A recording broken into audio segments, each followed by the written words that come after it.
Thank you everyone for taking the time to tune in today. Today's episode of the Topping Show is probably sponsored by Topping Technologies. Topping Technologies is an IT value-added reseller and services company with a special proficiency IT security. Heck, I see their founder at least twice a day. Guys, he's quite handsome and brilliant. He's me, see, that's a joke. If you're an IT leader or a business owner, you can reach out to the team at sales@toppingtechnologies.com. Also, still giving away a free flamethrower with every IT purchase with Picatinny rail adapter, so you can mount it to any standard AR-15, like all awesome accessories can be. Go to toppingtechnologies.com and click the flamethrower button to learn more and see me shooting a flamethrower, or click the URL in the video description below. Lastly, trying to get to 5,000 subscribers by the end of the month, so if you can click that button and tell your friends, I would greatly appreciate it. Now, going over to the business part of the podcast, you have some great news. Hyundai is bringing back more buttons and less pain in the rear touchscreens. Now, this comes to us thanks to Motor1.com and harks on one of the trends that I hate the most in cars these days, which is the plethora of buttons that are not buttons, but rather screen pressing buttons, not actually tactile physical buttons, which also known as trash.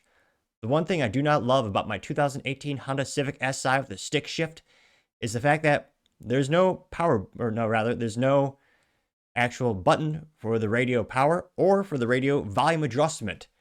It's a scroll bar, also known as trash. Thankfully, there is a steering wheel handle button, an actual button they can press to increase the volume, but the backlash is so loud that Honda did listen to the 2019 model year Honda Civic Si does have a volume knob to actually crank up that volume easily, and you don't have to scroll with that pain in the ass scrolling bar that works about 23% of the time. It's one of my biggest pet peeves. I do love that the Honda Civic Si, and I know it's about Hyundai, but talking about me for a New York minute here, it does have physical buttons also for the heated seats, which is perhaps one of the only modern luxuries I love, though Cadillac did patent it over 50 years ago. But you have a lot of the car companies that are putting, I would argue, the most essential things, or rather, the things that you are most likely to interact with the most inside stupid pain in the rear infotainment systems. I think the worst offender is Dodge, where they had the heated seats and volume in a subscreen. So you have to click the screen multiple times if you want to increase the volume or increase the heat of your boudoir or bustier, however you pronounce the derriere. There's a fancy term for the buttocks, but it eludes me at the moment. Now, specifically Hyundai, they're starting to listen to the consumers, thankfully.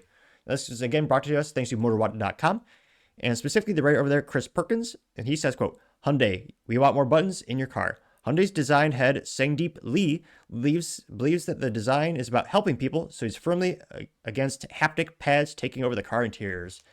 And, oh, that's beautiful. Physical buttons.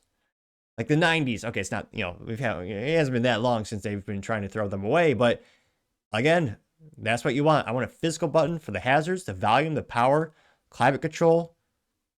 That's nice. That's easy. That's simple. That's what people want. And thankfully, they're starting to listen.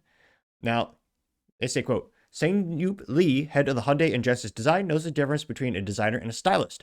The latter puts a hat on the work of engineers, while the former thinks about how a product is going to be used.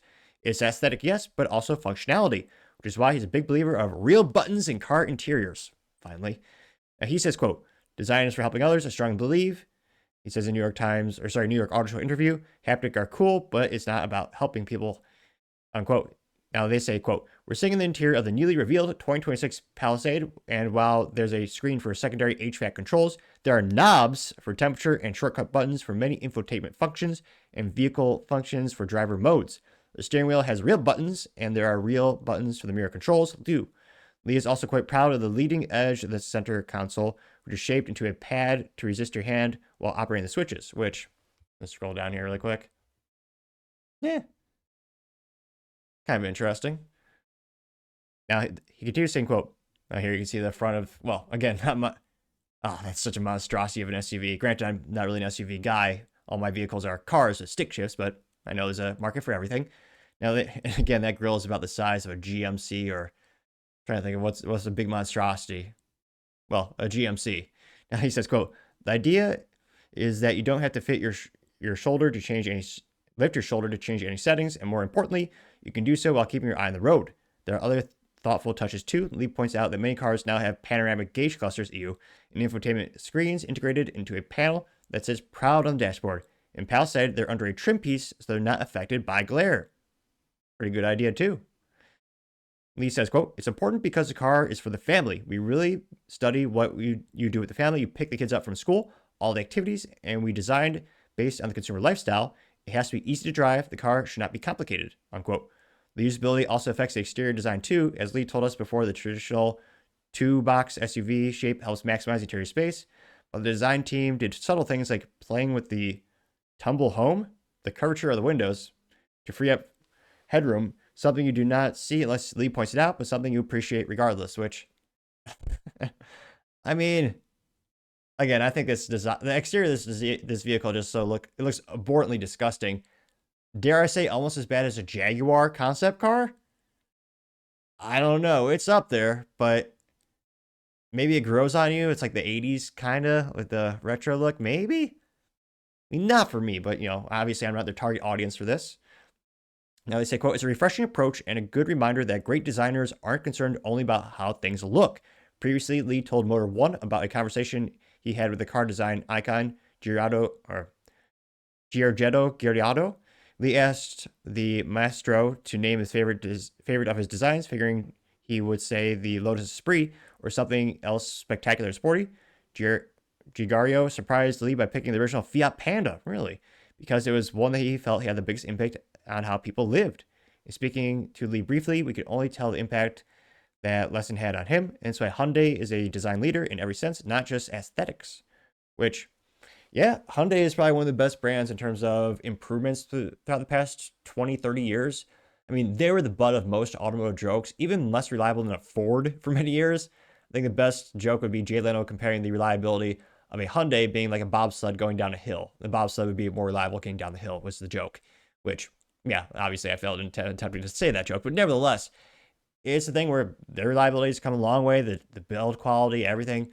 They still have the best warranty, bar none. I believe it's still 5-year, or no, 10-year, is it 10-year, 50,000 mile powertrain warranty? I mean, or is it 10-year, 100,000? It is literally the best in the industry. It has been for over a decade, which is really good for marketing and reliability. They'll take care of you if things goes wrong. So it's nice to see physical buttons coming back. I hope more corporate companies take onto this trend of usability, not just, it seems like a lot of these companies, and again, it's not like there's one that's worse than the others necessarily, but they seem to just think about what's the coolest stuff we can do from a tech perspective, not what's the most user intuitive things and what's the most convenient things for the consumer. I feel like a lot of them forget about that in terms of they just want more shiny things. And let me know, do you love having everything into a single infotainment thing like a Tesla where you have to, smash 50 buttons just to heat your seat? Or do you like actual physical tactile buttons? Let me know your thoughts, because as always, be fascinated to hear what you have to say. Thank you, everyone, for taking the time to tune in today. Again, trying to get 5,000 subscribers by the end of the month, so if you click that button, I greatly appreciate it. Also, give me a thumbs up, thumbs down, or comment. It's a great way to give me some additional feedback, letting me know how I can make the show better and better. Lastly, don't forget to take time to tell your family, tell your coworkers, tell your friends, heck, tell your enemies, tell anyone, everyone. Just stay safe and fight the good fight.